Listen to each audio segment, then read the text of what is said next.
this is our breakfast for today. As you can see, merong bacon. So, this is turkey bacon. Yung mga processed foods, pwede siyang kainin basta hindi palagi.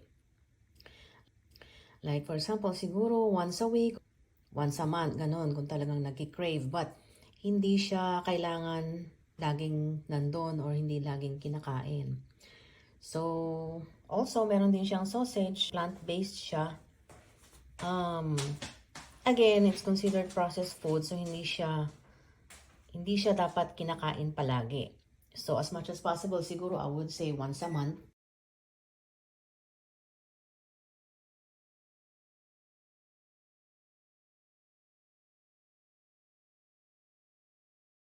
Meron tayong ketchup. Preferably, dapat wala na yan sa diet. So, my husband, hindi naman siya masyadong sakitin.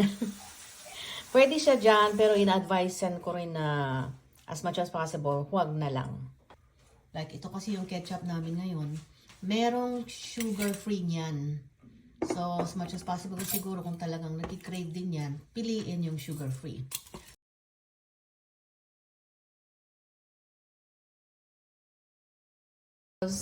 Meron dito. But as you can see, alam natin kung ano to. Omelette siya. So you can put or mix anything with it. So,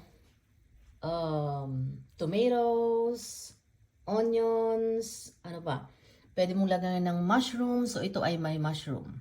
Bakit sinishare ko pa to? Napakasimple naman ng recipe. Because hindi naman kailangang mahal ang kailangan natin kainin para lang masabi na we are following a low carb diet. Ang kailangan lang is modification, like kung ano yung ingredients na dapat ihalo. Like, for example, instead of using the regular table salt, we can use Himalayan salt.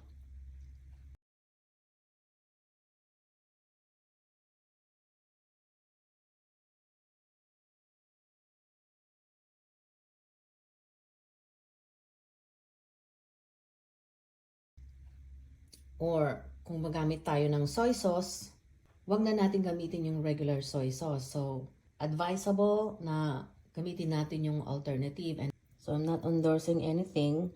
Na tutunan ko rin to sa mga vloggers, especially the weight loss doctors, na ito yung alternative sa soy sauce.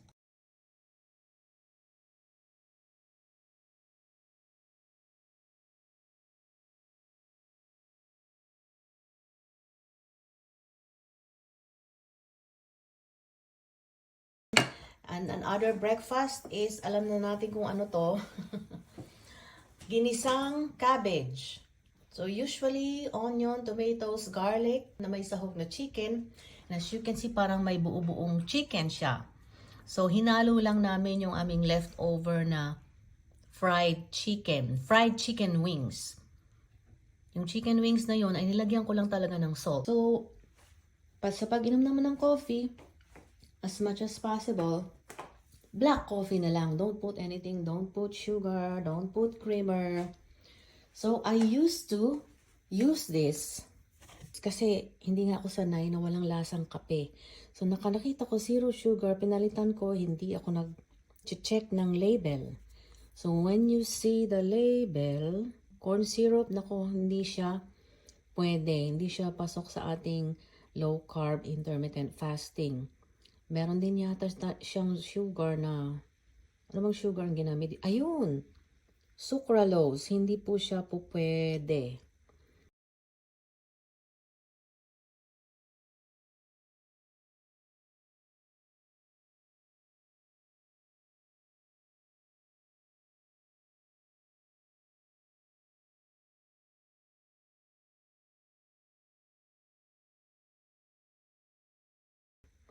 So, hindi ko na siya ginagamit kahit sabihin pa niyang gluten-free, lactose-free, non-dairy, all those, yung labels beneficial, pero meron tayong approved sweeteners like stevia.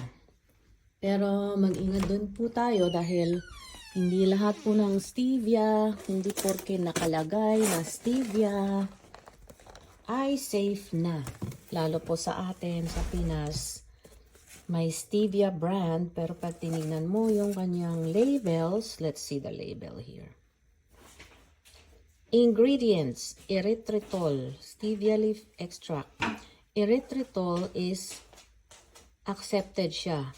Accepted siyang sweetener sa ating lifestyle or sa ating low carb dieting.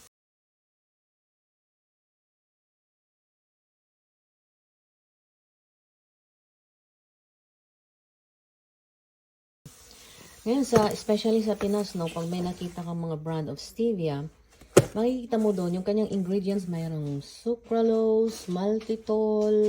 In fact, hindi siya safe sa ating health. Accepted ang erythritol, monk fruit, ganon. Yun ang pwede. So, here it is. We're going to enjoy our breakfast. That's it!